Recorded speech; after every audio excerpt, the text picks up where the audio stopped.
Okay, welcome back to the Deep Dive. Today, we're wading into um, some incredibly difficult territory. We're pulling from a stack of recent sources. Yeah, things like news reports out of Common Dreams, the BBC, Al Jazeera, Middle East Eye, the BMJ. And even some online discussions, like on Reddit, all giving us snapshots from early June 2025. And our mission here really is to try and cut through some of that noise for you. We want to understand the absolute urgency of the humanitarian crisis in Gaza right now. Right.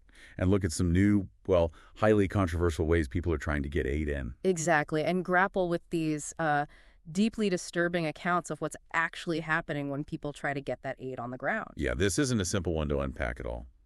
Because the sources themselves, they often paint starkly different pictures, don't they, of the same events? They really do. So we're going to lay out what the various reports are saying, what different parties are claiming. And hopefully help you navigate these, conflicting narratives. So to even begin to understand the challenge of getting aid distributed, we have to acknowledge the sheer scale of the catastrophe. I mean, the humanitarian situation. It's dire. The sources describe this escalating hunger crisis so severe that experts are actually warning of looming famine. It's not just an abstract warning either. You've got the UN-backed standard, the IPC, assessing that something like 93% of the population, just a staggering number, is facing acute food shortages. 93%. Imagine the desperation that creates. You see these reports, thousands of people trying to reach aid points. Sometimes stampeding, rushing trucks, just for a chance at food. It's desperate. It's gotten to the point where just seeking food has become inherently dangerous. Yeah, the UN Secretary General, Antonio Guterres, he's quoted saying something that really hits home.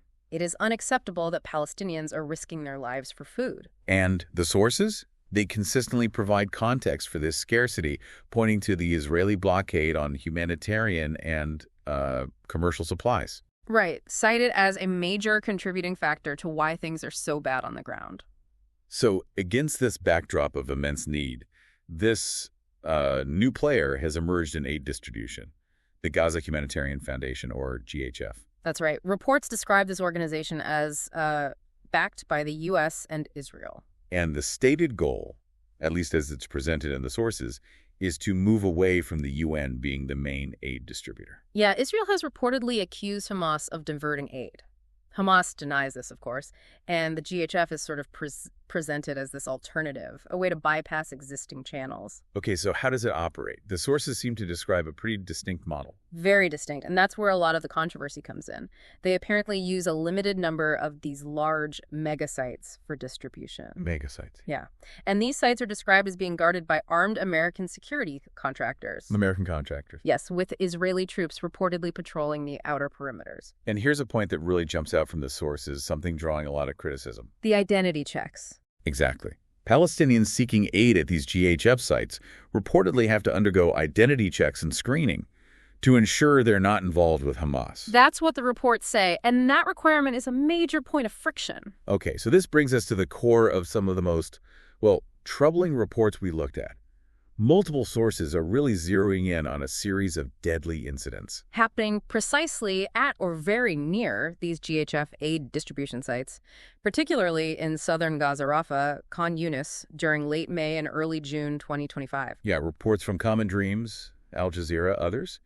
They describe these things happening repeatedly, not just once. One report mentioned, I think it was Common Dreams, that June 3rd was the third consecutive day of shootings near aid sites. 3 days in a row. And the casualty figures reported, Yeah. They're hard to reconcile, actually, which tells you something about the information challenge itself. Absolutely. So for Tuesday, June 3rd, you have the Gaza Health Ministry reporting at least 27 killed by Israeli forces near an aid site. Common Dreams and Middle East Eye cited that number too. But Common Dreams also mentioned sort of vaguer reports of dozens killed. But then look at Sunday, June 1st. The Gaza Government Media Office and Al Jazeera recorded at least 31 killed, dozens wounded, near what they called a privatized site. Which seems to refer to one of these GHF locations, connecting the dots in the sources. It appears so. Then you have Gaza rescuers cited elsewhere, claiming at least 10 killed and over 100 wounded by Israeli gunfire near a U.S.-backed site that same day. And the Red Cross adds another layer, reporting their field hospital got 179 wounded people from one incident. One single incident. With 21 dead on arrival. The majority, they said, had gunshot or shrapnel wounds, and they explicitly stated this was the highest number of weapon wounded they'd received from a single event there. Just staggering numbers. And Common Dreams also noted, that firing on aid seekers wasn't just Tuesday. Incidents were reported Sunday and Monday as well. Then there's the overall figure from the Gaza-based government media office, claiming over 100 aid seekers killed and over 490 wounded since the GHF started operating. Oh, witness accounts included in the sources, they're just horrific. Yeah, people describing being shot at from all directions. Patients told MSF staff, Doctors Without Borders, they were shot at from drones, helicopters, boats, tanks, soldiers. From all sides. That's reported in the BMJ. The Associated Press, via Common Dreams, quoted witnesses describing indiscriminate shooting. And a doctor at Nasser Hospital told the New York Times, cited in Common Dreams, about victims, including children, 10, 13 years old, with gunshot wounds to the head or chest. There's one really harrowing account in the BMJ, a witness named Mansour Sami Abdi. He described being told to take food, then being fired on, seeing others killed trying to help. Awful. And the language used to describe these events in some sources is incredibly stark. Another aid massacre, bloodbaths, mass death traps. The Gaza government media office went as far as calling the actions genocide, war crimes, crimes against humanity. Very strong language. Which makes it absolutely critical, looking at this collection of sources, to present the other side, the different accounts of these same events. The Israel Defense Forces, the IDF, has provided its version. Right, so the IDF confirmed soldiers did open fire near an aid site, but they stated, how do they put it? Shots were directed near individual suspects who advanced toward the troops. Near suspects. And in one case, an IDF spokesperson reportedly declined to actually clarify what the perceived threat was. And more broadly, the IDF has denied firing at civilians near or within the aid sites, calling those reports false. Explicitly false. One IDF soldier apparently told the BBC they fired near the crowd, not at them, and insisted no one was hit. There was another IDF statement mentioning warning shots because people deviated from designated access routes. And then additional shots fired near suspects who didn't retreat. So a very different picture. And the GHF itself, they also put out statements, didn't they? They did. The GHF reportedly denied the claims of injuries and casualties at its site, saying these reports were spread by Hamas. Denied deaths, mass injuries, chaos, calling it all false reporting. Although, interestingly, earlier reports noted the GHF had told the Associated Press that Israeli soldiers fired warning shots. So some slight shifts there, perhaps. This is where you really have to lean into the difficulty, right? The sources themselves explicitly point out these contradictions. Absolutely. The testimony from numerous witnesses, health officials on the ground, humanitarian workers, it's reported as directly contradicting the IDF's account of limited firing just near individual suspects. Yeah, multiple accounts describing indiscriminate shooting from various directions. Combined with medical reports detailing numerous gunshot wounds, including, as we said, head and chest wounds, even in children. It stands in pretty stark opposition to the blanket denials of firing at civilians near or within these sites. So you're left holding these two completely different pictures of the same event, presented side by side in the source material. And that discrepancy itself is a key takeaway, isn't it? It shows the challenge of understanding what's happening. Definitely. And it's not just the specific incidents that are contested. The whole GHF system, its methods, that's drawn really sharp criticism too. Oh, absolutely. From the UN, from established aid groups, strong criticism. And the core of that criticism seems to be that the GHF initiative, with its armed guards, troop presence, screening requirements, it just fundamentally contradicts core humanitarian principles. Exactly. Principles like humanity, impartiality, independence, neutrality, the bedrock principles. Many critics, according to the sources, feel this system basically weaponizes aid, making access conditional, tying it to political or military aims. Yeah, the language used to describe it is pretty damning in some reports. A dangerous, politicized, sham, cynical sideshow, deliberate distraction. And dehumanizing, dangerous, severely ineffective. It really speaks volumes that the former GHF executive director, Jake Wood, reportedly resigned over this. Stated publicly he believed the plan just couldn't adhere to humanitarian principles. Wow. Okay. And beyond the principles, there are practical criticisms too. Yes, logistical ones.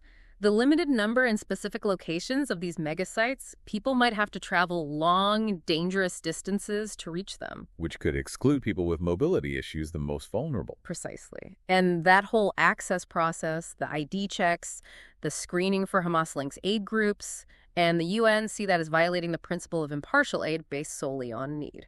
And adding another layer of complexity, Hamas apparently publicly warned Palestinians not to cooperate with the GHF system. Right, the BBC reported that. It just highlights the incredibly charged political environment surrounding every single aspect of aid. So zooming out a bit from the GHF specifically, the sources also touch on the broader ongoing challenges, right? Just getting aid into Gaza and distributed effectively. Yeah, the basic logistical hurdles are immense. You've got blockades, complex inspection processes at land crossings. And then limitations on infrastructure for rapidly scaling up sea or air delivery within Gaza itself. It's interesting, though, the online discussion excerpts we saw on Reddit offered a slightly different take on where the main problem lies. Oh, yeah. What was that? Well, one user argued the issue isn't necessarily the amount of aid getting into Gaza. They claimed tons more aid than is needed is entering. Really? So where's the bottleneck, according to them? Internal distribution. Specifically, this user claimed that Hamas and UNRWA employees are stealing aid, leaving warehouses full while it doesn't reach civilians, especially children. That's a strong accusation. It is. And this user also suggested that the best way to fix food distribution would be the complete military destruction of Hamas. Okay, but it's important to note, you said there was a counterpoint in that same discussion. Yes, absolutely. Another user pointed out that historically the blockade, even before 2010, affected civilian goods too, suggesting it was seen by some as a tactic to punish Hamas or apply broader pressure, not just block arms. So different interpretations, even among people discussing it online, about the root causes. Exactly. It shows you the complexity of the debate. That Reddit discussion also touched on something related but sensitive. Why neighboring countries like Egypt aren't taking in more Palestinian refugees. Right. The reasons cited in that discussion included things like concerns about internal security risks from potentially millions of war refugees. And the financial burden, I imagine. Definitely. And specific concerns were mentioned about radical Islamist groups already operating in the Sinai Desert, which borders Gaza. But there's a huge historical and political dimension too, isn't there? A massive one. The fear, noted in the discussion, is that allowing Palestinians to leave Gaza could be seen as facilitating ethnic cleansing. And the deep-seated worry that Israel wouldn't permit their return?